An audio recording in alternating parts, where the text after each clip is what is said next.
Hello dears, welcome to Life Motive. ഞാനിന്ന് വന്നിട്ടുള്ളത് പുതിയൊരു ടോപ്പിക്കുമായിട്ടാണ്. സൈലൻസിൻ്റെ പവർ ഓഫ് സൈലൻസ്. നിങ്ങൾക്ക് മൗനം പാലിക്കുന്നതിൻ്റെ പ്രാധാന്യത്തെക്കുറിച്ച് അറിയാമോ? സമയവും സന്ദർഭവും നോക്കി വേണം നാം എപ്പോഴും സംസാരിക്കാൻ. നമ്മൾ സംസാരിക്കുന്ന സമയത്ത് എന്തൊക്കെ പറയുന്നു എന്നതിലല്ല കാര്യം, എന്തൊക്കെ കാര്യങ്ങൾ പറയാതിരിക്കുന്നു എന്നതിലാണ്. സൈലൻസിൻ്റെ പവർ നമ്മുടെ ആന്തരികമായ കഴിവുകളെ ഉണർത്തുന്നു. സന്ദർഭത്തിന് യോജിക്കാത്ത രീതിയിൽ അനാവശ്യമായി സംസാരിച്ചാൽ പല പ്രശ്നങ്ങളും ഉണ്ടാകുന്നു. എന്നാൽ ആ സമയത്ത് മൗനം പാലിച്ചാലോ പല പ്രശ്നങ്ങളും ജീവിതത്തിൽ നിന്ന് മാറിപ്പോകുന്നു.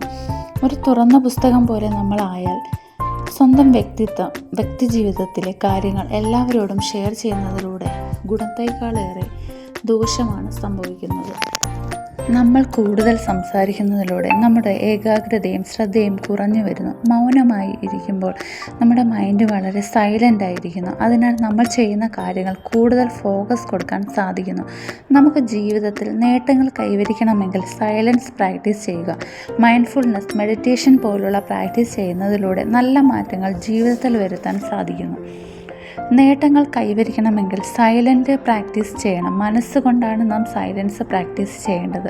നിങ്ങൾ ആഗ്രഹിക്കുന്നതെല്ലാം നിങ്ങളിലേക്ക് വന്നു ചേരുന്നു. ഏകാഗ്രതയും നിശബ്ദതയും നമ്മുടെ മാനസികാവസ്ഥയെ മെച്ചപ്പെടുത്തുന്നു.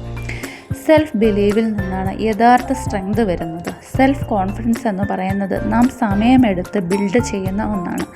നമ്മൾ എന്ത് ചെയ്താലും അതിൽ അഭിപ്രായങ്ങൾ പറയാൻ ഒരുപാട് ആളുകളുണ്ടാകും. നമുക്ക് ഹാപ്പി ആവുന്ന കാര്യങ്ങൾ ചെയ്യുക. ആളുകളുടെ ഒപ്പീനിയന് വേണ്ടി കാത്തു നിൽക്കാതെ തന്നെ ആളുകളുടെ അഭിപ്രായം കേൾക്കാതെ നമുക്ക് ചെയ്യാനുള്ള കാര്യങ്ങൾ ചെയ്യുക. അതിലൂടെ പ്രൊഡക്റ്റീവായിരിക്കുവാൻ സാധിക്കുന്നു. അപ്പോൾ കോൺഫിഡൻസ് ലെവൽ കൂടുന്നു. നമുക്ക് ആരാണോ ആകേണ്ടത് അത് ക്രിയേറ്റ് ചെയ്യാനുള്ള ശ്രമം നമ്മളിൽ നിന്ന് തന്നെ ഉണ്ടാകണം. ടോക്സിക് റിലേഷൻഷിപ്പുകൾ അവസാനിപ്പിക്കുക. നമ്മളെ വളരാൻ സഹായിക്കുന്ന എനർജിയിലേക്ക് ഫോക്കസ് കൊടുക്കുക. ഡിസ്ട്രാക്ഷനുകളെ അതിജീവിക്കുക. ഇപ്പോൾ ഉള്ള രീതികളെ ഒന്ന് മാറ്റി നോക്കിയാലോ? സക്സസ് എന്ന് പറയുന്നത് ഒരു വലിയ മൊമെൻ്റ് അല്ല, നമ്മൾ ഓരോ ദിവസവും ഇടുന്ന എഫേർട്ടിൻ്റെ ഫലമാണത്. ഒരു വമ്പൻ അവസരം നിങ്ങളെ കാത്തിരിപ്പുണ്ടെന്ന് മനസ്സിലാക്കുക. എക്സ്ക്യൂസുകൾക്ക് വില പറയുക. കൺസിസ്റ്റൻ്റായിട്ട് വർക്ക് ചെയ്യുക. വിജയം നിങ്ങളുടെ മുന്നിൽ ഉണ്ടാകും. അപ്പോൾ ഇന്നത്തെ വീഡിയോ ഇത്രയേ ഉള്ളൂ. എല്ലാവർക്കും വീഡിയോ ഇഷ്ടപ്പെട്ടു എന്ന് കരുതുന്നു. വീണ്ടും ഒരു വീഡിയോയുമായി ഞാൻ വരാം. അപ്പോൾ എല്ലാവർക്കും താങ്ക് യു ഫോർ വാച്ചിങ്.